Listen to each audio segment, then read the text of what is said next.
Ladies and gentlemen, from the depths of flyover country in the heartland of America, the Kansas City on the other side of the mighty Mo, welcome to Hittin the Bricks with Kathleen, the genealogy show that features your questions and her answers. I am John, your humble hubby host, and on this episode, we'll be talking to Rhonda Fuller from Galveston County in the Hoosier State, the great state of Indiana. So let's start Hittin the Bricks. Welcome, Rhonda Fuller from Indiana. Thank you. Galveston, Correct. Indiana, not Galveston. No, they'll correct you. My understanding is that comes from a gal with a vest on. Correct. Is that true? Yes. You must have gone to Galveston Elementary because that's what they taught the kids. Not named after Texas. No. Glenn Campbell never wrote a song about it. Well, actually, I guess that Jim Webb never wrote a song about it. Rhonda, what do you do in Galveston, Indiana? Not much around here, where we don't even have a stoplight here. So it's just we go to the next town if you want to do anything. So what you do is leave town. Pretty much. Yep. You want to get groceries, you can't do it here. Can't do it here. Things to remember Galveston by. Interesting name, no groceries. So, John, Rhonda has a really good question. Oh, and I'm going to let Rhonda ask us what her question is. What's your question, Rhonda? I feel everyone should know about their grandparents. Okay. And my husband knew nothing of his paternal grandparents. And his dad was told that his parents were killed in a buggy accident, and he was raised by his half-sister in Elkhart, Indiana. As I started diving into his family 16 years ago, I found that supposedly his grandpa's name was Benjamin Fuller and his grandma was Bessie High. Benjamin was born in McKeesport, Pennsylvania, and Bessie was born in Elwood, Indiana. So in my research, I found that Benjamin had been married once, and then he married Bessie. Don't know the circumstances there. But when Bessie was 41, around 1932, I believe it was, she died of tuberculosis, and Benjamin left the boys in Elwood, Indiana, and disappeared. So the boys were left with their grandparents and their aunt and uncles, and they were going to put them in an orphanage. And that's when their half-sister came forward and said, no, I will take them. But we don't know what happened to Benjamin. Where did he go? And in my research, I have found that he changed his name several times. Ooh. He did fortune telling and sold elixir out of a truck. Yes, he did. That's interesting, isn't it? Yes, he was known as Dr. Fuller, and it was a free medicine show. And this was in the 30s, 20s and 30s. Yes. And Rhonda, exactly when did your father remember the last time he saw him? He didn't remember him. And what about the uncles, your uncles? When I talked to his uncle Don, he didn't remember much about either of his parents because he was born in 1927 and his mom died in 1932. So they don't remember either one. And well, his dad died in 1979. And then his other uncle died in 2012, I think it was.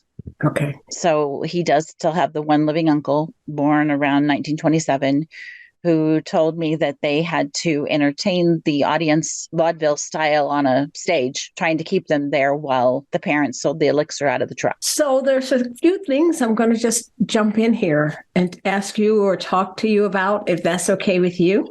Yep. Let's start with time frames. One of the questions I've already asked you is, when was the last time that there was a record of Benjamin? And as far as you know, the actual record that you see him in your genealogical work was about what time? Was that your 1930 census or? I could not find him on any census.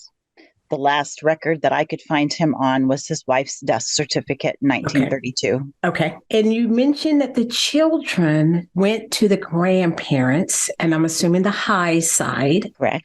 So, Rhonda, what do you actually know about Benjamin? From what I can tell, he was born in McKeesport, Pennsylvania, April 19th, 1879, because I found him on the 1880 census at age 1. And who was he living with? He had his 2-year-old sister, Elizabeth, living with them, and his mother, Julia Ann, and they were living with her parents, and their names were Albert and Margaret, and they were living in McKeesport, Pennsylvania. Okay, so you have this time frame with him, and you know that in 1932 is the last time you see him in an obituary and the death certificate. And you also know that he was from Pennsylvania.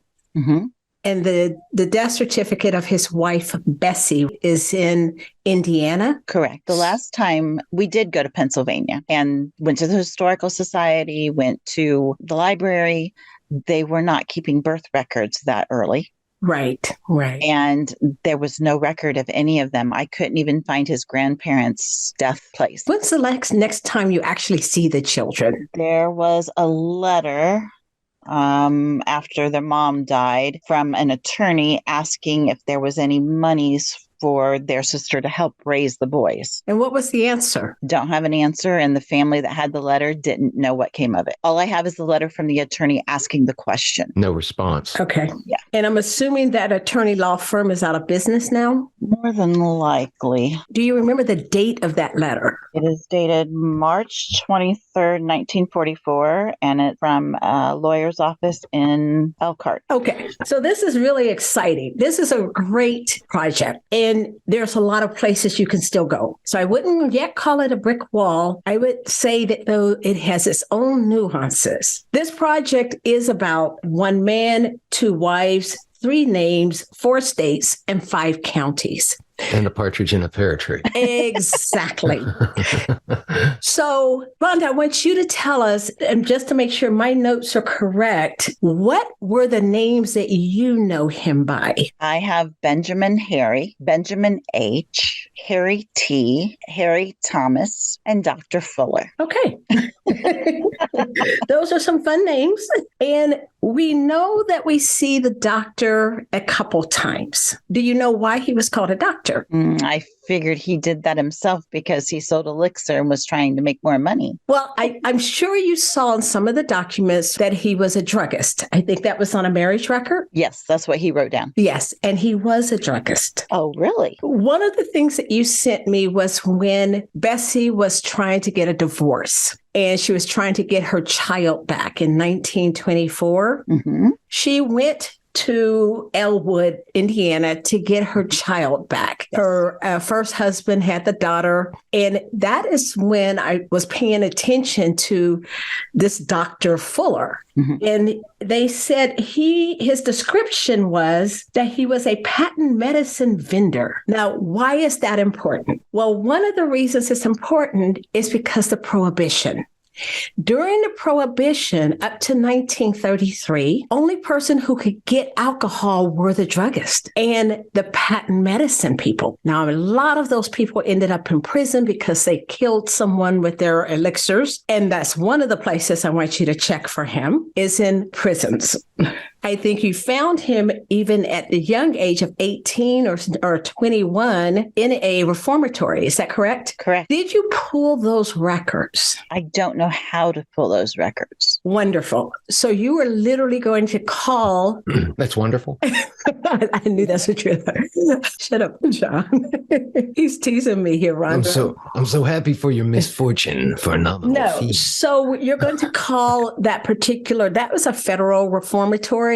So there are probably records at the National Archives in that area. The regional National Archives for Pennsylvania, they will have some of those prison records. Okay. So I was talking about prison records. You asked, where can you get prison records? These reformatory records that he was in, the prison that he was in was a federal prison, and those federal prison records will be at the regional branch of the National Archives. I'll send you information on that so you'll know exactly where you need to go to look for that. And the reason, again, is because he chose that profession of druggist. That's a red flag for me. Because in Indiana, during that time frame, the law was, as a dealer of patent medicine or to do the elixirs, he was to register with the state. So that is, I'm sorry? He was in Ohio. Oh, in Ohio.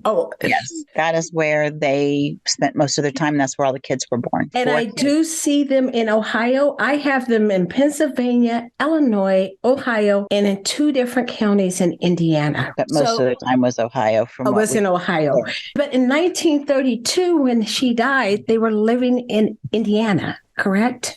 Correct. Because she was sick for so long. She was in one of those institutions, but she died in someone's home. And when I called a person who was a child then, She told me that they had lots of people in their home they took care of till they died. And you're saying that the children were not in Indiana, they were still in Ohio too, even though the mother was back toward where her parents lived. I don't know for sure where they were during that time. Okay, so that's where our states come into play, right? Yeah. So we said we had 4 states we have to work with.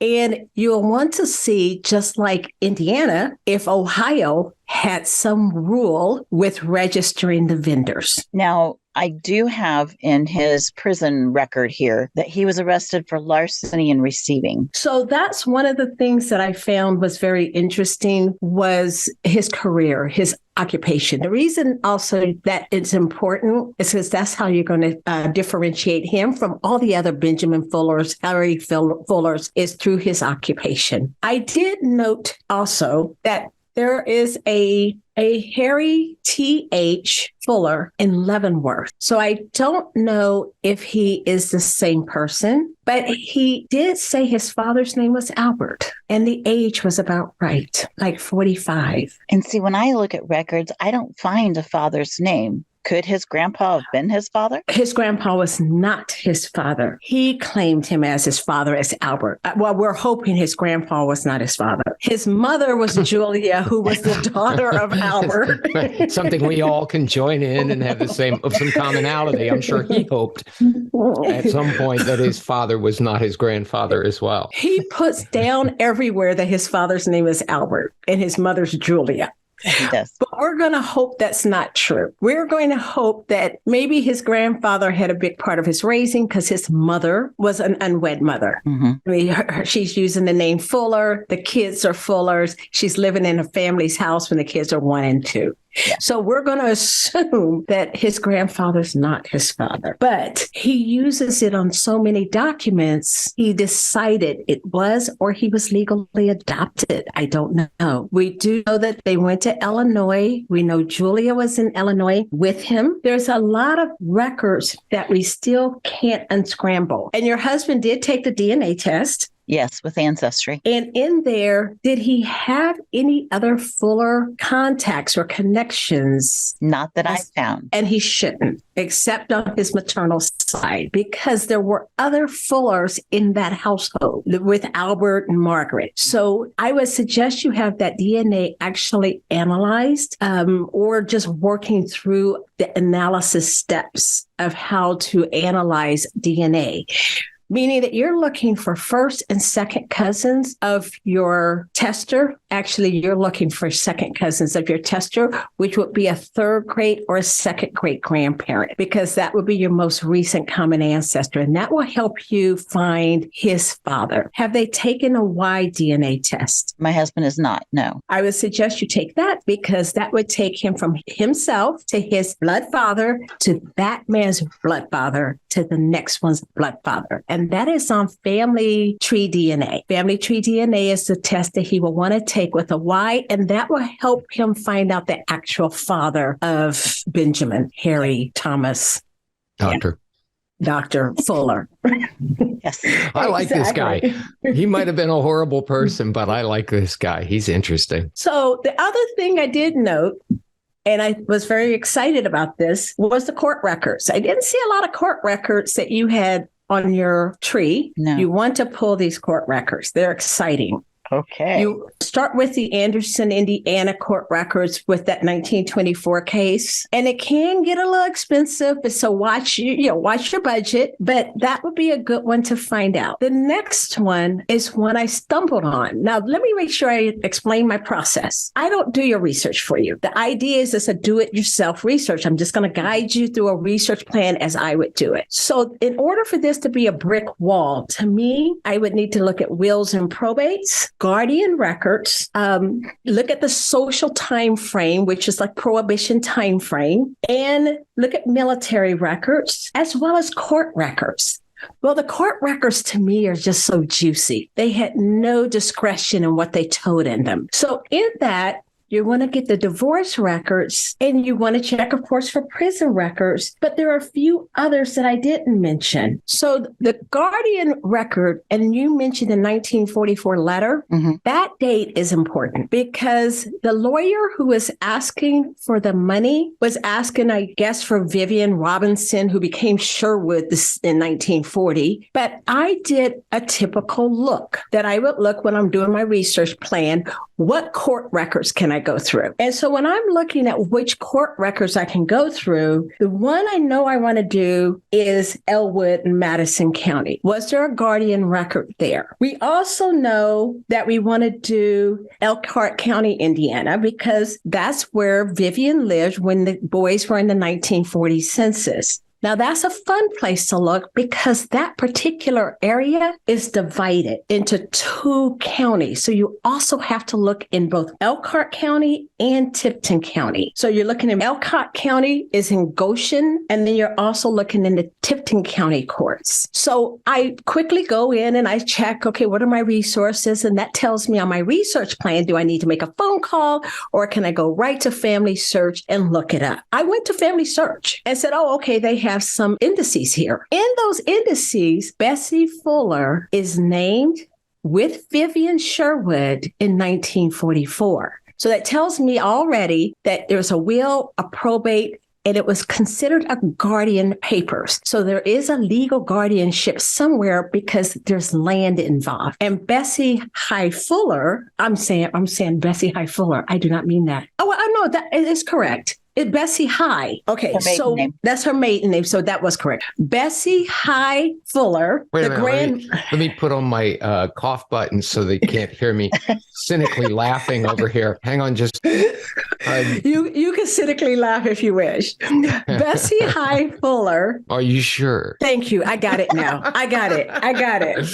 What did you just say? What did you say, Rhonda? Well played, Rhonda. Wait, what did she say? There's another name in there. She was Bessie High Luther Fuller. Yes. Yes, she was. Well, I don't think we can take another name. Let's just stick with Bessie High Fuller. Yeah, let's go with Bessie Fuller, I think. Okay, so no, Bessie High Fuller, who was the preacher's daughter, her mother died, Eva, E-V-A. Yeah. She died in 1944. Ah, okay. And the land that Bessie inherited was from her mother because, of course, the father was already deceased. In Bessie's part of that inheritance, because she was deceased, it went to her 3 sons. Now, I don't have the documents. I haven't been able to look at it, but I immediately knew that there was something going on in 1944 because that is way after Bessie had died, because she died in 1932, but somehow Vivian was going to be the guardian of these 3 boys who are named in the index. She's going to be the guardian of their money and their land. And I don't know which one it was, but there seems to be a lot of land from Bessie, their mother's estate. So what I'm saying is you want to pull that court record because we don't know what it will tell. But what we do know is we don't know enough information about this family yet. So I do know that one is in Elkhart. I do not know it's in Elwood and Tipton. Family Search has the indices, but I did not see any documents, which means you have to call the actual courthouse. So that's a great place to start. The court records that we want to make sure we covered was the one in Pennsylvania with the lawsuit and anything that might be in Sharon, Pennsylvania, because that is where he was when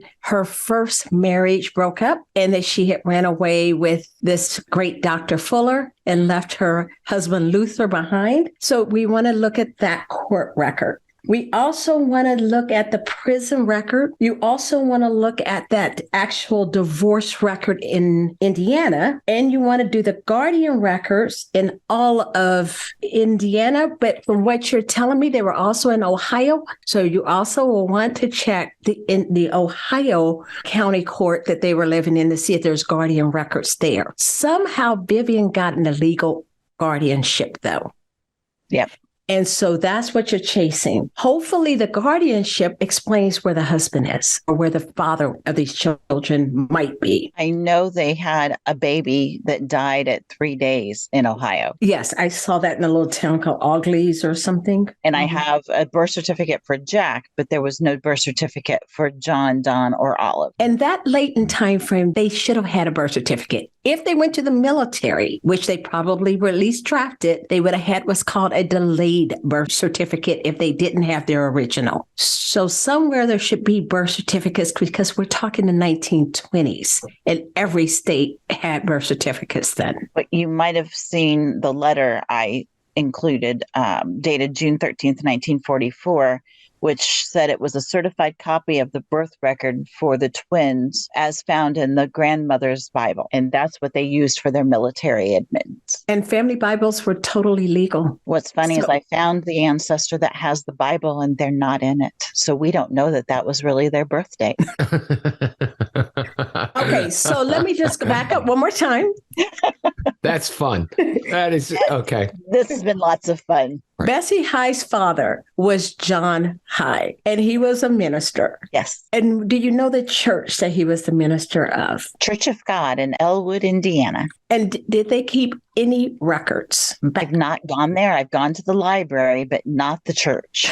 I do not know much about the Church of God because some people, of course, don't get baptized until they're older. But if they baptize babies, it might be in a church record. So you want to do a church search. Okay. What's funny, too, is Eva was an ordained minister also in the early 1900s. So is that the Bible that you actually have? There's another family member that has it. She has the Bible that she preached out of and the Bible that the family records were documented in. I'm going to ask you to go to one other place. Have you gone to the Indiana State Archives? No. I want to make sure that her possessions weren't turned over to the Indiana State Archives. And I don't know if it's called the State Historical Society or the State Archives, but you will want to go to the state also, as well as the county, to make sure that they don't have what is called a vertical file on this family, because it sounds like they were quite important in the community, meaning they were ministers, they were leaders, they had no problems reporting about them in the papers. So I want to know, did the family clean out everything? And what they didn't want, was it turned over in the last 2 generations, or is it still in someone's home? So there might be some other documents that you haven't seen yet that might be out there in a vertical file, meaning by the High last name. And at this point, we know that researching Benjamin is of no help to us at all.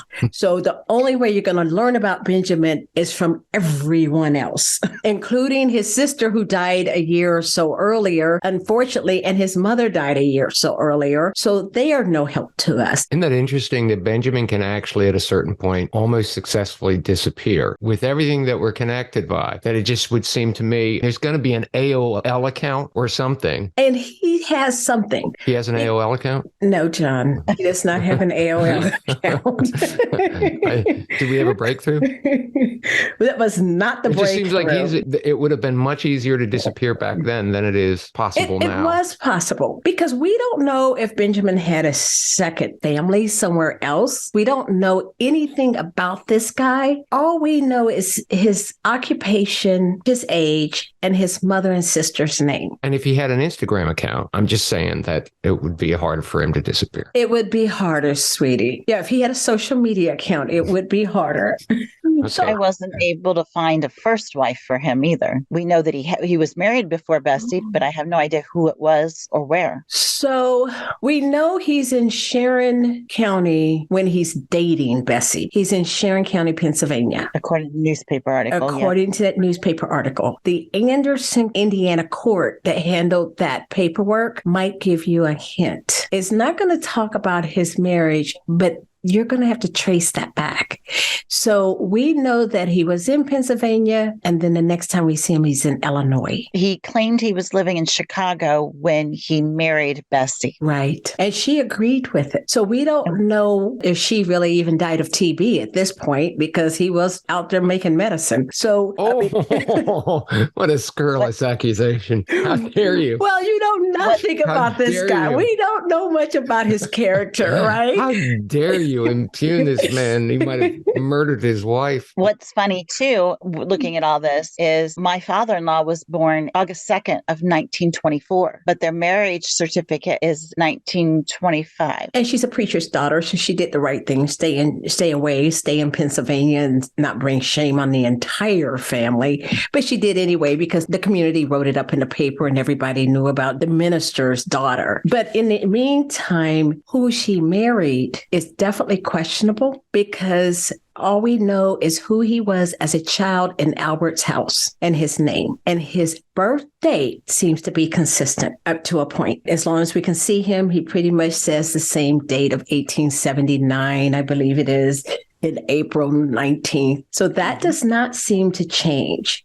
Rhonda, is your husband aware of any of the research you've done on this? Or are you saving it up for a big package? Oh, yes, because I had to contact his living uncle to see if he could help with anything. And that was an interesting conversation because he said, no, my parents were killed in a buggy accident. And I said, I can tell you they weren't. So I sent him copies of everything, including the death certificate for his baby sister that he didn't remember being born. My. I even found a picture of his mother that he had never seen. I sent him pictures of her headstone that he had never been to. And his sister is in the deceased sister is in that same cemetery. So did they just never go back to? There's no headstone for her. Okay. There's 2 headstones that you cannot read. One of them, I think I saw a shadow of a name William, which would have been Bessie's brother that died when he was 12. I just saw them all listed on Find a Grave. Did you see that? Yeah, I was there. Yeah. Okay. I found if I took a picture of it, different angles, different times of day that I've been there, that I've been able to see a little bit here and there. And when I've gone to them and asked them about who's buried where, they couldn't help me much at the cemetery. The cemetery records didn't have it? They weren't sure who those 2 graves belonged to. They could look by name, but they couldn't tell me unless I had a name. Like I gave them Bessie's name and they said, oh, I know where that is. I can show you. And I said, what are these 2 beside her? And they couldn't tell me that. Right. That is not uncommon for that time frame. Yeah. I want to make sure that we have a clear understanding what we're looking for. We are looking for Benjamin Harry Thomas Fuller, Benjamin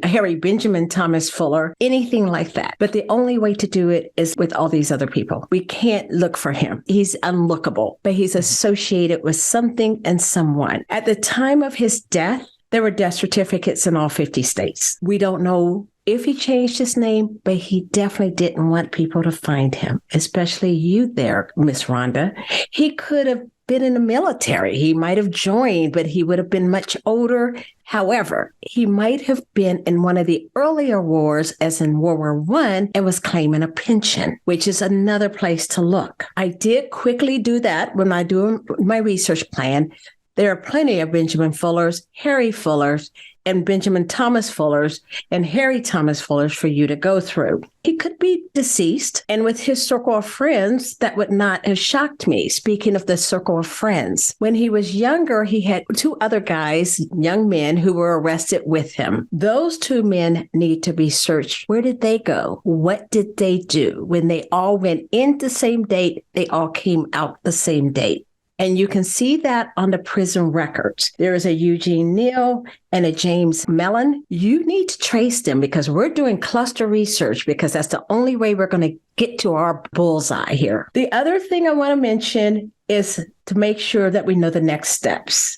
The first one, get the Guardian records. We know there's one set in Elkhart, the 1944, but Vivian had to have guardianship before the courts gave her permission to administer the children's assets. So that's the first thing you want to do is the court records. I did see this one prison record that did intrigue me because it said dad is Albert, but the mom was not correct. And that was at Leavenworth. And if you're interested in getting something like that, it's about $25. I have not seen the record. I've only seen an overview because it's online. And there's a picture, by the way, if you know what this man looks like, but no one had pictures of him, or did they? I do have a picture on my Ancestry with him and Bessie and the 3 boys once. So this would be an older picture, and he was in Leavenworth. What we don't know is in 1930, was he really even in the house? That's a good question because was she sick in an institution at the time, and where were the boys then? Right. And with the minister, it was very important to him to call him Dr. Fuller in her obituary. The only thing that makes me think he was in the house is because he did sign as the informant on her death certificate. So I don't know about the timing there. I just think that, again, put out a full timeline of every moment you see everybody. The other one is the Elwood, Elkhart, and that entire county in Indiana. You have to do all three of the counties, the other one being Tipton. I keep wanting to say it's Madison County, which is Elwood, Elkhart County, which is in Goshen, where Vivian lived, and Tipton County, because part of that town is in both counties. So this particular area had two. So you'll have to check both because people went to the closest courthouse. They didn't necessarily go to the one where they were residing. You have been to the County Genealogical Society you mentioned? I went to Elwood, yes. So again, visit all of them. Make them work with you and put heads together, because there's something that this guy was running from that he never even bothered to come back to visit. The DNA analysis is going to help you a lot with finding who was Benjamin Harrison's real Benjamin Harrison. The obituary is going to... Okay. The DNA I is mean, really am I supposed to leave that sitting there? I think it's remarkable that he went from selling snake oil out of the back of a van to being one of our well-known presidents. This is an extraordinary story. Okay.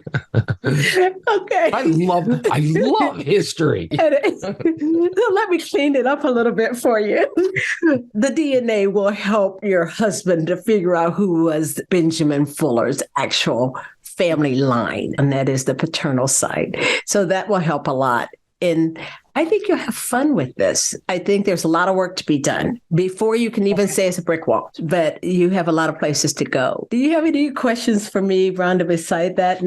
Not that I can think of. I really appreciate all this because I just didn't feel I had anywhere else to go. So this answers a lot and opens a lot more doors for me. Good. Right. That's the whole idea. Because in your case, I would classify this as definitely brick wall material potential. You have a case that says, I may never find this guy, but you'll find something about him. And don't forget to check his Facebook page.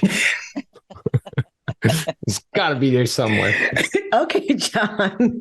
I'm sure, Rhonda, you wouldn't waste your time on such a thing. But thank you, John.